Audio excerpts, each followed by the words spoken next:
Hello, welcome to Sky Sweaty Record Review, episode 63, maybe 2, I'm not sure. It's the only new music review show hosted by a professor of French immediately after getting out of the YMCA.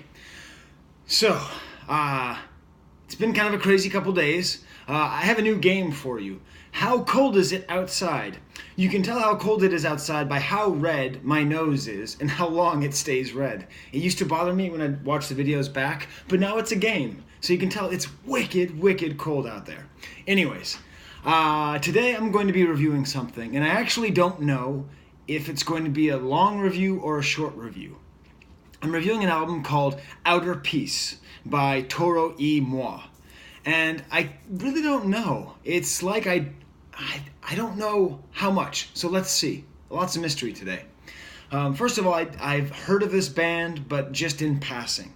Like, I like the name because it's trilingual. You know, Toro, which sounds Japanese, maybe. Y, which is Spanish, and Moi, which is French. Apparently, it's just one guy out of South Carolina. I don't know. The whole thing seems very international. I felt like this guy could have been from Sweden or England or Singapore or Japan or Detroit. Like, I couldn't quite tell where it was. And that's part of the charm of this album. And I'm going to return to one of my 3 favorite topics. If it seems like I talk a lot about Kanye, Daft Punk, and Radiohead, it's not just because they're my favorite bands. I think that they are the bands that influence the people who are making the most interesting music now.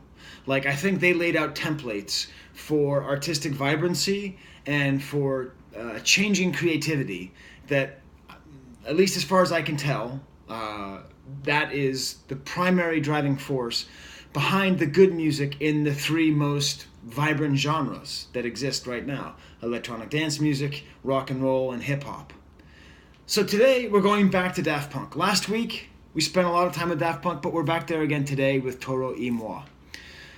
But this is not just like an aping album of Daft Punk. I wouldn't just say it's a straight copy. There's kind of like this funny thing, right? Where Daft Punk themselves, part of what makes them so great is their ability to fold in so many different influences, you know, like other electronic music, soul from the 70s, soul from the 80s, orchestral stuff, James Horner. They kind of mix it all together.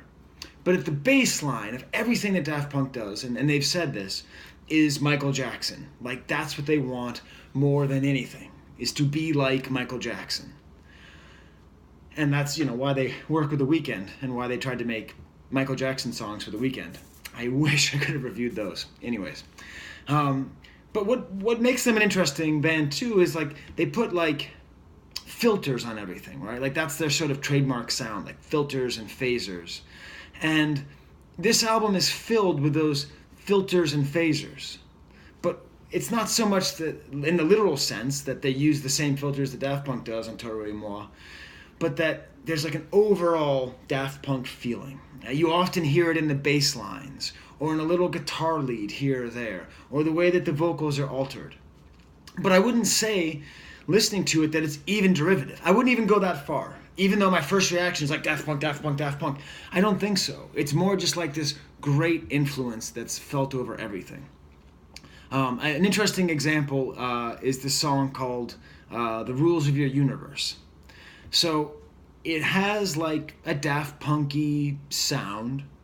In particular, there's like a guitar lead and a synthesizer lead that are very reminiscent of early Daft Punk.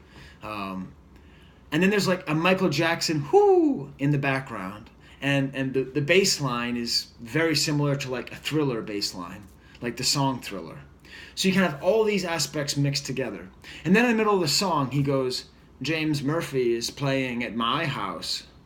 And if you don't know James Murphy, that's the guy behind LCD Sound System, whose biggest hit was Daft Punk is playing at my house. So we have what we call in French a mise en abîme, you know? A mise en abîme is when you see like a picture of someone reading a magazine, and on the cover is the person reading the magazine, and on that magazine is the cover, you know, it goes to infinity. That's what we have here. It's like all these influences, all these filters coming through into this one song that is a perfectly original, interesting song.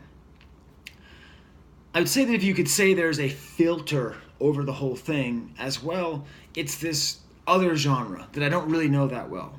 But based on my very, very minimal, extremely minimal, like insanely minimal research, Toro y Moi is classified as chill wave. I didn't look it up. I don't know what chill wave means. So I'm going to do perhaps a bad thing and just assume that whatever this is chill wave.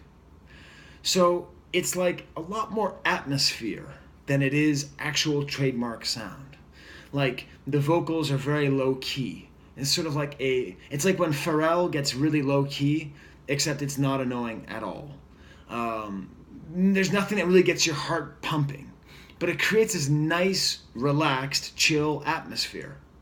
So if you can imagine all these influences, Michael Jackson, Daft Punk, LCD Sound System, and then just chill. That's what you have here. The stamp that I'm going to put on the album, the song that I think is the best example of this, my favorite track is called Freelance.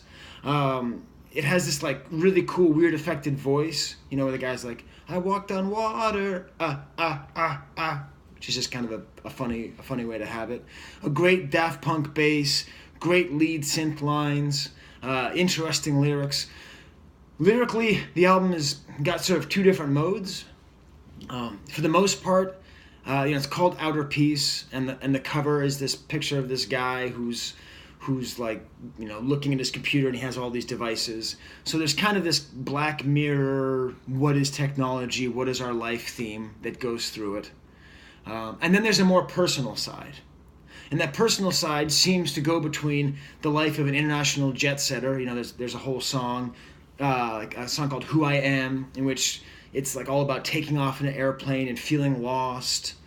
And then that's sort of like counterpointed with almost like a modern soul sound, like where he talks about like being on his grind, and you get the sense that like he's like this far away from like actually going full Weekend, or going full Black, Six Lack, that artist I reviewed like months and months ago, but it doesn't quite fully go there.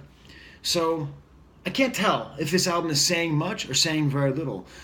And it's fun because you can listen to it just as straight background, just atmosphere, or you can actually get into it. I would also suggest the first track, Fading. It's got this nice upbeat techno, a little bit upbeat for this album. These kind of squirrely vocals.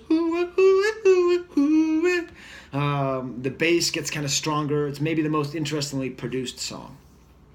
When the album is bad, it's never really bad. It's just sort of background, if that makes sense.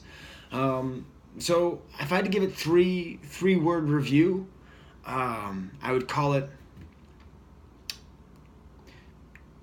chill, daft atmosphere.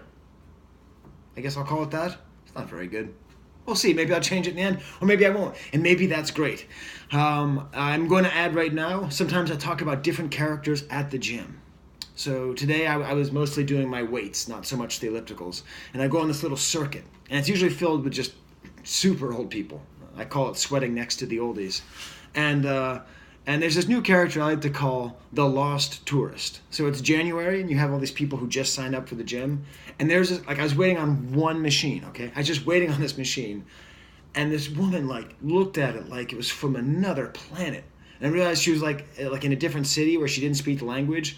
She's, like, trying to read the subway map, and it's, like, written in Arabic. She's like, oh. She had to call over the person. I'm just sitting there, like, waiting to do my sets. And then the best part was it was a tag team Lost Tourist, because then her husband showed up, and he was just as confused, like, what? I don't, or like sitting on the machine backwards. Anyways, that's my gym character. All right, hey, ended up being a fairly lengthy review. I'm glad it is. So for all 110 of my subscribers, and for all the 20 of you who will probably watch this, there's the camera.